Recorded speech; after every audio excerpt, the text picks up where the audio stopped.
செய்தியினுடைய தலைப்பு அதிகாலையில் எழுவதனால் கிடைக்கக்கூடிய நன்மைகள் என்ன? நம்ம எல்லாரும் அநேகர் அதிகாலையில் எழக்கூடியவர்களாக இருக்கிறோம். தேவனுடைய பிள்ளைகள் அதிகாலையில் எழுந்து ஜெபிப்பதனால பெரிய பெரிய காரியங்களை நாம் செய்ய முடியும். வேதத்துல தேவனோட உதவியோடு சாதித்தவர்கள் எல்லாருமே அதிகாலையில் எழுந்தவர்கள் தான். முதலாவது ஆபிரகாம். ஆதியாகமத்தின் புத்தகம் 19ஆம் அதிகாரம் 27ஆம் வசனம். விடியற் காலத்தில் ஆபிரகாம் எழுந்து தான் கர்த்தருக்கு முன்பாக நின்ற இடத்திற்கு போய் என்று சொல்லி நம்ம பார்க்குறோம். விடியற் காலத்தில் ஆபிரகாம் எழுந்திருக்கிறார். எழுந்திருக்கும்போது கர்த்தர் என்ன பெரிய காரியத்தை ஆபிரகாமுடைய வாழ்க்கையில் செய்கிறார் என்று பார்த்தால், சோதம் கொமோரா பட்டணத்தின் அழிவிலிருந்து இந்த ஆபிரகாமை கர்த்தராகிய தேவன் பாதுகாக்கிறார். லோத்து அந்த சோதம் கொமோரா பட்டணத்தினுடைய காரியங்களில் நம்ம பார்க்கும்போது லோத்துடைய மனைவி உப்பு தூணாக ஆகிறாங்க. அதாவது அந்த தேசத்தை பின்னிட்டு பார்த்ததுனால உப்பு தூணாகி அழிந்து போகிறாங்க. இங்கே நம்ம ஆபிரகாம் அதிகாலையில் எழுந்து கர்த்தருக்கு முன்பாக போய் நிற்கிறார். கர்த்தருக்கு முன்பாக நின்ற இடத்திற்கு போய் என்று சொல்லி நம்ம பார்க்குறோம். அங்கே போகும்போது சோதம் கொமோரா பட்டணங்களின் திசையையும் சமபூமியாகிய தேசம் முழுவதையும் நோக்கி பார்த்தான். அந்த பூமியின் புகை சூளையின் புகையை போல எழும்பிற்று என்று சொல்லி நம்ம பார்க்குறோம். அப்போ சோதம் கொமோரா பட்டணத்தின் அழிவிலிருந்து ஆபிரகாம் அதிகாலையில் எழுந்து ஜெபித்ததினாலே பாதுகாக்கப்படுகிறார். இரண்டாவது ஈசாக்கு. ஆதியாகமத்தின் புத்தகம் 26ஆம் அதிகாரம் 31 முதல் 33 வரைக்கும் உள்ள வசனங்களை வாசிக்க போகிறோம். அதிகாலையில் எழுந்து ஒருவருக்கொருவர் ஆணையிட்டு கொண்டார்கள். பின்பு ஈசாக்கு அவர்களை அனுப்பிவிட்டான். அவர்கள் அவனிடத்திலிருந்து சமாதானத்தோடே போய்விட்டார்கள். அந்நாளில் தானே ஈசாக்கின் வேலைக்காரர் வந்து தாங்கள் துறவு வெட்டின செய்தியை அவனுக்கு அறிவித்து தண்ணீர் கண்டோம் என்றார்கள். அதற்கு சேபா என்று பெயரிட்டான். ஆகையால் அந்த ஊரின் பெயர் இந்நாள் வரைக்கும் பேர்சபா என்னப்படுகிறது என்று சொல்லி நம்ம பார்க்குறோம். அப்போ அந்த பேர்சபாவை உடன்படிக்கை செய்து ஈசாக்கு சுதந்திரித்து கொண்ட நேரம் அதிகாலை வேலை. அந்த அதிகாலை வேலையில் தான் ஈசாக்கு உடன்படிக்கை பண்ணுகிறார். உடன்படிக்கை செய்து அந்த பேர்சபாவை சுதந்திரித்து கொள்ளுகிறார் என்று சொல்லி நம்ம வேதத்தில் வாசிக்கிறோம். அடுத்ததாக மூன்றாவது யாத்ராகமத்தின் புத்தகம் 8ஆம் அதிகாரம் 20ஆம் வசனம். யாத்ராகமம் 8ஆம் அதிகாரம் 20ஆம் வசனம். அப்பொழுது கர்த்தர் மோசேயை நோக்கி, நாளை அதிகாலமே நீ எழுந்து போய் பார்வோன் நதிக்கு புறப்பட்டு வரும்போது அவனுக்கு முன்பாக நின்று எனக்கு ஆராதனை செய்யும்படி என் ஜனங்களை போகவிடு. என் ஜனங்களை போக விடாயாகில் நான் உன்மேலும் உன் ஊழியக்காரன் மேலும் உன் ஜனங்கள் மேலும் உன் வீடுகள் மேலும் பலவித வண்டுகளை அனுப்புவேன். எகிப்தியர் வீடுகளுக்கும் அவர்கள் இருக்கிற தேசமும் அந்த வண்டுகளால் நிறையும் என்று சொல்லி கர்த்தர் மோசே கிட்ட சொல்கிறார். எப்போ பார்வோனை சந்திக்க போக சொல்கிறாரு? அதிகாலை வேளையிலே போக சொல்லி சொல்கிறார். அதாவது நாளை அதிகாலமே நீ எழுந்து போய் பார்வோன் நதிக்கு புறப்பட்டு வரும்போது அவனுக்கு முன்பாக நின்று எனக்கு ஆராதனை செய்யும்படி என் ஜனங்களை போகவிடு என்று சொல்லி கர்த்தர் மோசேக்கு கட்டளை இடுகிறார். அந்த நேரம் அதிகாலை வேலை. நான்காவது இதே யாத்ராகமத்தின் புத்தகம் 34ஆம் அதிகாரம் 4 முதல் 6 வரைக்கும் உள்ள வசனங்கள். அப்பொழுது மோசே முந்தின கற்பலகைகளுக்கு ஒத்த 2 கற்பலகைகளை இழைத்து அதிகாலமே எழுந்திருந்து கர்த்தர் தனக்கு கட்டளையிட்டபடியே அவ்விரண்டு கற்பலகைகளையும் தன் கையிலே எடுத்துக்கொண்டு சீனாய் மலையில் ஏறினான். கர்த்தர் ஒரு மேகத்தில் இறங்கி அங்கே அவன் அருகே நின்று கர்த்தருடைய நாமத்தை கூறினார். கர்த்தர் அவனுக்கு முன்பாக கடந்து போகிற போது அவர் கர்த்தர் கர்த்தர் இரக்கமும் கிருபையும் நீடிய சாந்தமும் மகாதயம் சத்தியமுள்ள தேவன் என்று சொல்லி மோசே சொல்லுகிறான். பாருங்க, அதிகாலையிலே அந்த கட்டளையை வாங்கும்படியாக கர்த்தர் கட்டளையிட்டபடியாக மோசே மலைக்கு ஏறி போகிறான். அந்த மலைக்கு ஏறி போன நேரம் அந்த அதிகாலை வேலை.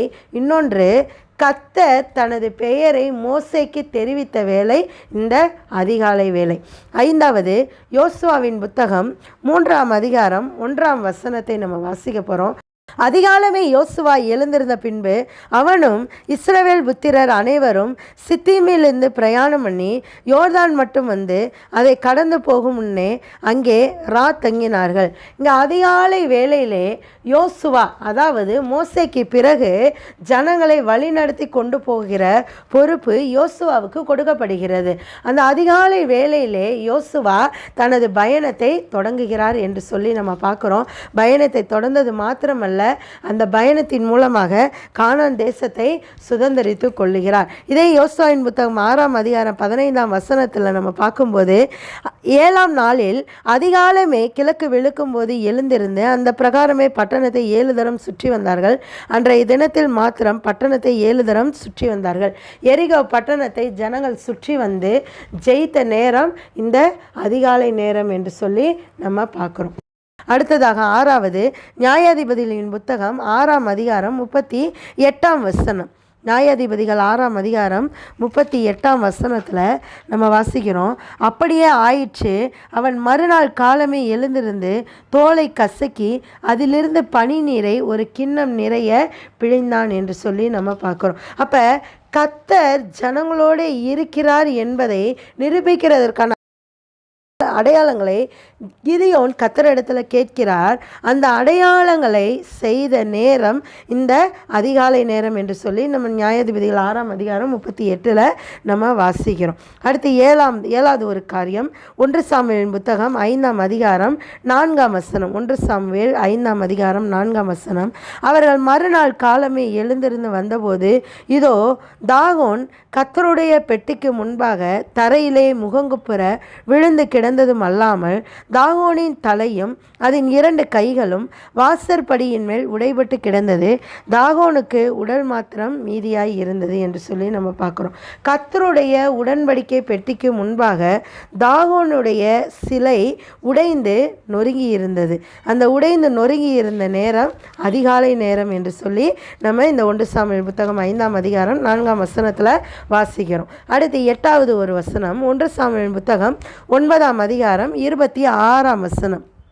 அவர்கள் அதிகாலமே கிழக்கு வெளுக்கிற நேரத்தில் எழுந்திருந்த போது சாமுவேல் சவுலை மேல் வீட்டின் மேல் அழைத்து, நான் உன்னை அனுப்பிவிடும்படிக்கு ஆயத்தப்படு என்றான். சவுல் ஆயத்தப்பட்ட போது அவனும் சாமுவேலும் இருவருமாக புறப்பட்டு போனார்கள் என்று சொல்லி நம்ம பார்க்குறோம். இங்கே இஸ்ரவேலுடைய முதல் ராஜாவை அபிஷேகம் பண்ணின நேரம் இந்த அதிகாலை நேரம்.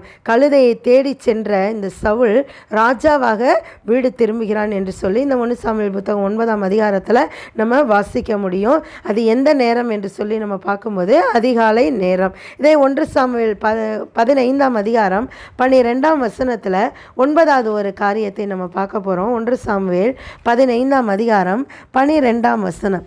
மறுநாள் அதிகாலமே சாமுவேல் சவுலை சந்திக்க போனான்.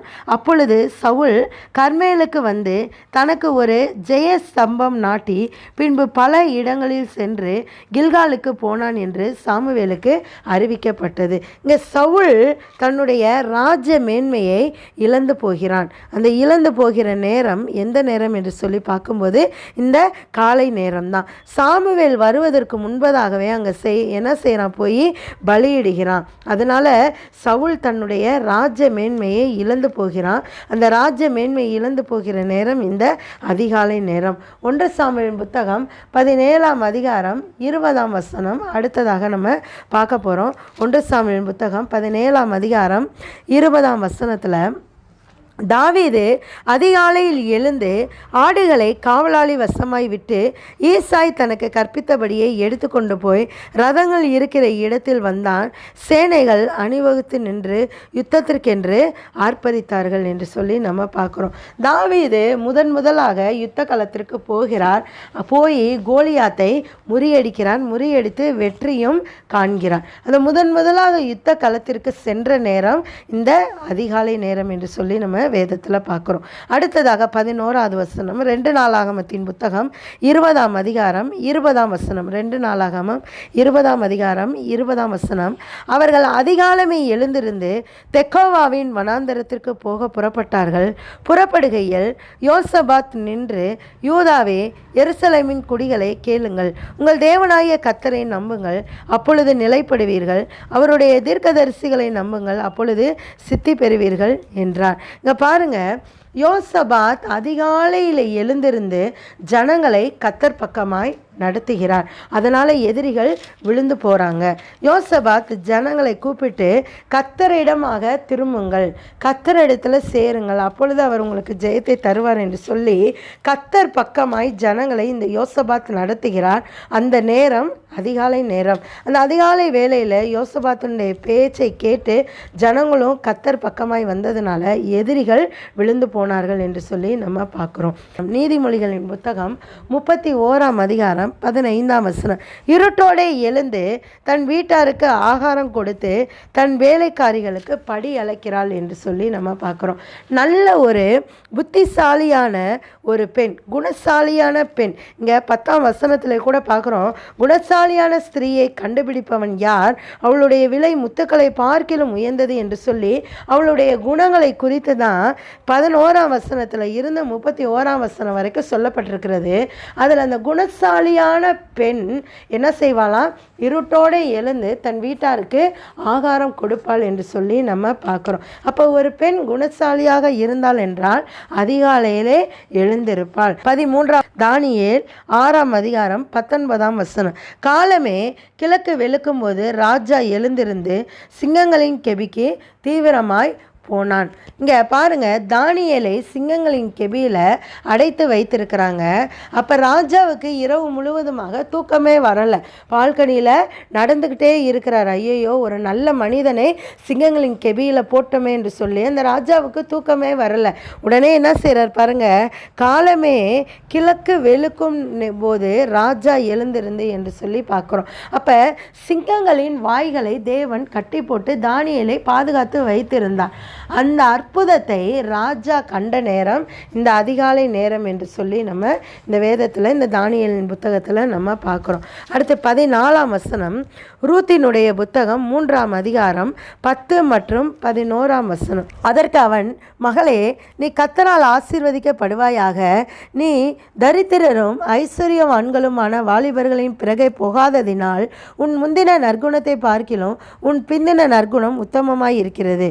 இப்போதும் மகளே, நீ பயப்படாதே, உனக்கு வேண்டியபடி எல்லாம் செய்வேன், நீ குணசாலி என்பதை என் ஜனமாகிய ஊரார் எல்லாரும் அறிவார்கள் என்று சொல்லி சொல்லுகிறார். இங்கே பாருங்க, அவள் இந்த போவாஸ், ரூத் இவர்களுடைய திருமண பேச்சுவார்த்தை நடக்கும் நேரம் இந்த அதிகாலை நேரம் என்று சொல்லி நம்ம பார்க்குறோம். அந்த போவாஸும் ரூத்தும் சந்தித்து பேசுகின்ற அந்த நேரம் இந்த அதிகாலை நேரம் என்று சொல்லி பார்க்குறோம். அடுத்ததாக 15வது ஒரு காரியம், மார்க் எழுதின சுவிசேஷத்தின் புத்தகம் 1ஆம் அதிகாரம் 35ஆம் வசனம்.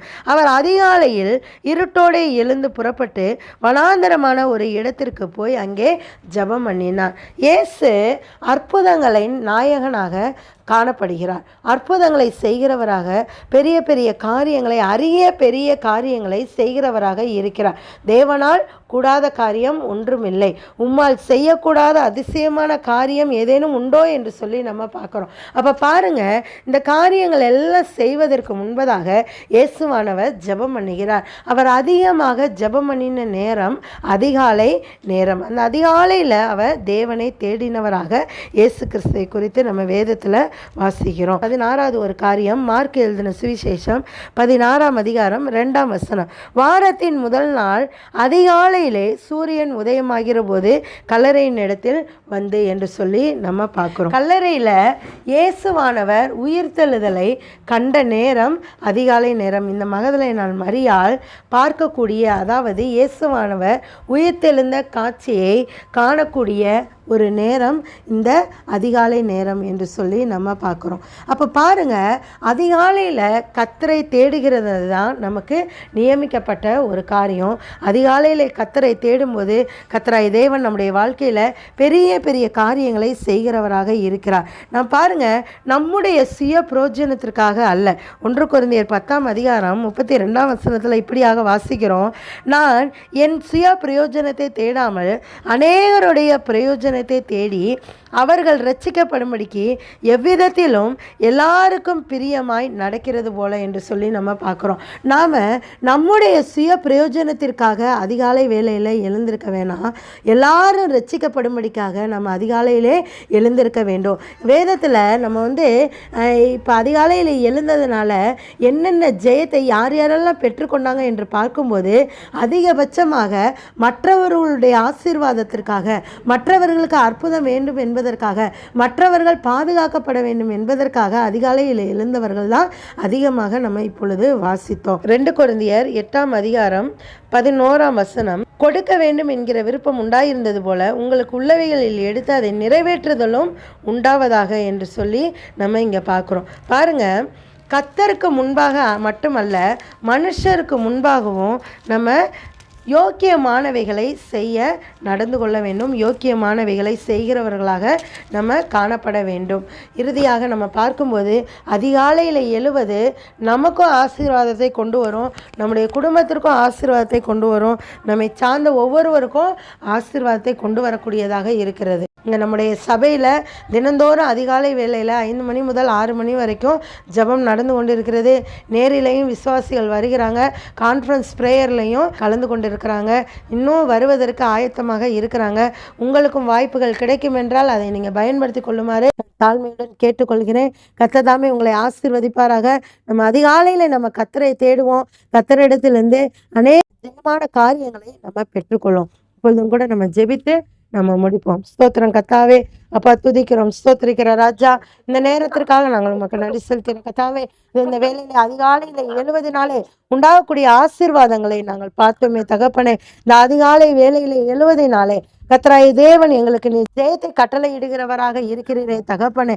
அப்பா ஸ்தோத்திரிக்கிற ராஜா, பிசாசோடு கூட எதிர்த்து போராட திராணியுள்ளவர்களாக நாங்கள் அதிகாலை வேளையில எழுந்து அப்பா உம்மிடத்தில் இந்த பலத்தை பெற்றுக்கொள்ள கர்த்தர் எங்களுக்கு கிருபை செய்யும்படிக்காக நாங்கள் ஜெபிக்கிறோம் தகப்பனே. அதிகாலையில உம்முடைய கிருபை புதிதாக இருக்கிறது என்று நாங்கள் வாசிக்கிறோமே, அந்த புதிய கிருபையை நாங்கள் ஒவ்வொரு நாளும் பெற்றுக்கொள்ளணும் தகப்பனே. கர்த்தர் தொடர்ந்து ஆசீர்வதிங்க, பலப்படுத்துங்க. அதிகாலையில தேடுகிற உம்முடைய பிள்ளைகள் ஒவ்வொருவரையும் கர்த்தர் நீ அவர்கள் ஒவ்வொருடைய வாழ்க்கையிலும் நீ ஜெயத்தை கட்டளையிடும்படிக்காக நாங்கள் ஜெபிக்கிறோம். கர்த்தர் தொடர்ந்து ஆசீர்வதிங்க, வழி நடத்துங்க.